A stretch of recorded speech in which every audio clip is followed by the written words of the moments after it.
அன்பு ஆன்மீக தமிழ் அன்பர்களே நண்பர்களே, உங்கள் அனைவருக்கும் தமிழ் யூடியூப் சேனலின் இனிய தமிழ் வணக்கம். தாய்மொழியால் இணைவோம், தாய்மொழியை வளர்ப்போம். வாழ்க தமிழ், வளர்க தமிழ். நமது சேனல் ஆன்மீக பதிவில் 12ஆம் நூற்றாண்டில் சேக்கிழார் அருளிய 12ஆம் திருமுறை சைவ காப்பியமுமான பெரிய புராணம் என்ற திருத்தொண்டர் புராணம் என்னும் நூலில் உள்ள அனைத்து பாடல்களையும் பரம்பொருளான சிவபெருமானின் அருளாசியுடன் ஒவ்வொரு பாடலையும் தெளிவான மற்றும் இயல்பான விளக்கத்துடன் அளித்து வருகிறோம்.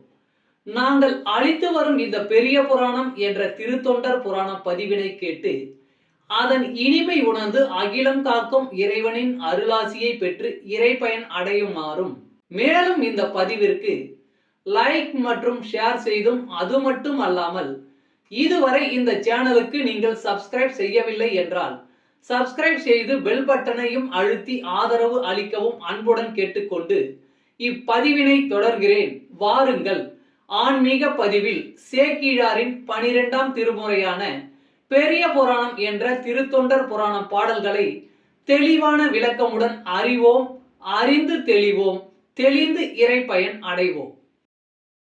பெரிய புராணம் அல்லது திருத்தொண்டர் புராணம் என்பது சேக்கிழார் அவர்களால் பெருங்காப்பிய இலக்கணங்கள் பலவும் கொண்டதாக இயற்றப்பட்ட சைவ காப்பியம் ஆகும். சுந்தரமூர்த்தி சுவாமிகளின் திருத்தொண்ட தொகை என்னும் நூலை முதல் நூலாக கொண்டும், சுந்தரமூர்த்தி சுவாமிகளை காப்பிய தலைவராக கொண்டும், அவர் போற்றிய சைவ அடியார்களின் வாழ்க்கை வரலாற்றினையும் இந்நூலில் சேக்கிழார் விவரிக்கிறார்.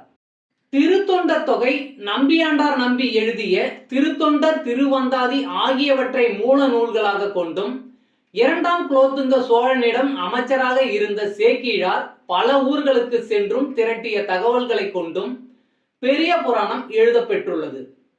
2ஆம் குலோத்துங்க சோழனின் ஆணையின்படி தில்லைக்கு சென்றவர் அங்கு இருக்கும் இறைவனான நடராசர் உலகெல்லாம் என்று அடியெடுத்து கொடுக்க சேக்கிழார் உலகெல்லாம் உணர்ந்து ஓதற்கு அரியவன் என பெரிய புராணத்தை தொடங்கியதாக நம்பப்படுகிறது.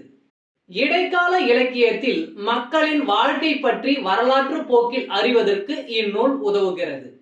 பெரிய புராணம் முதல் காண்டம், 2ஆம் காண்டம் என 2 காண்டமாகவும், முதல் காண்டத்தில் 5 சருக்கங்களையும் 2ஆம் காண்டத்தில் 8 சருக்கங்களையும் உடையதாக அமைக்கப்பெற்றுள்ளது.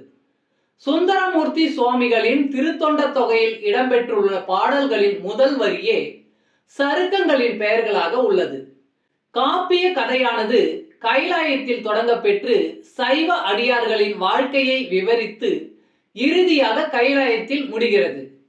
முதற்காண்டத்தில் திருமலை சருக்கம், தில்லைவாழ் அந்தணர் சருக்கம், இலைமலிந்த சருக்கம், மும்மையால் உலகாண்ட சருக்கம், திருநின்ற சருக்கம் என்ற 5 சருக்கங்களும், 2ஆம் காண்டத்தில் வம்பரா வரிகண்டு சருக்கம், வார்கொண்ட வனமுலையால் சருக்கம், பொய்யடிமை இல்லாத புலவர் சருக்கம், கரைக்கண்டன் சருக்கம், கடல் சூழ்ந்த சருக்கம், பத்தராய் பணிவார் சருக்கம், மன்னிய சீர் சருக்கம், வெள்ளானை சருக்கம் என்னும் 8 சருக்கங்களும் அமைந்துள்ளன. இந்த 13 சருக்கங்களிலும் உள்ள மொத்தம் 4286 பாடல்களையும் ஒவ்வொரு பதிவிலும் ஒவ்வொரு பாடலாக தெளிவான மற்றும் இயல்பான விளக்கமுடன் கேட்டு இறைப்பயனை அடைய உள்ளோம். பெரிய புராணம் 72. நெல் விளைச்சல். பக்தியின் பாலராகி பரமனுக்கு ஆளாம் அன்பர் தத்தமிர் கூடினார்கள் தலையினால் வணங்கு மாப்போல் மொய்த்த நீள் பக்தியின் பால் முதிர்தலை வணங்கி மற்றை வித்தகர் தன்மை போல விளைந்தன சாலி எல்லாம். பக்தியின் பாலராகி பரமனுக்கு ஆளாம் அன்பர் தத்தமிர் கூடினார்கள் தலையினால் வணங்கு மாப்போல் மொய்த்த நீள் பக்தியின் பால் முதிர்தலை வணங்கி மற்றை வித்தகர் தன்மை போல விளைந்தன சாலி எல்லாம். பாடலின் விளக்கம்.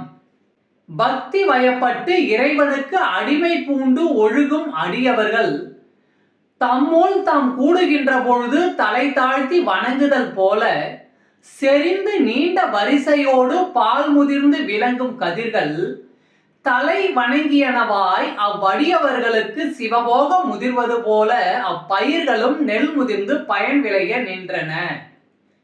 திருச்சிற்றம்பலம். அன்பு ஆன்மீக தமிழ் அன்பர்களே, நண்பர்களே, இவ்வீடியோ பதிவினை கேட்டு இன்புற்று ஆதரவு அளித்த அனைத்து தமிழ் உள்ளங்களுக்கும் எங்கள் உள்ளம் கனிந்த நன்றி.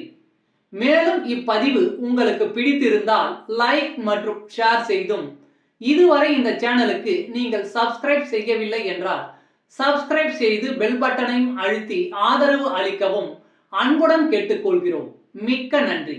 அடுத்த பதிவில் உங்களை விரைவில் சந்திக்கும் வரை உங்களிடமிருந்து விடை பெறுவது தமிழ் யூடியூப் சேனல்.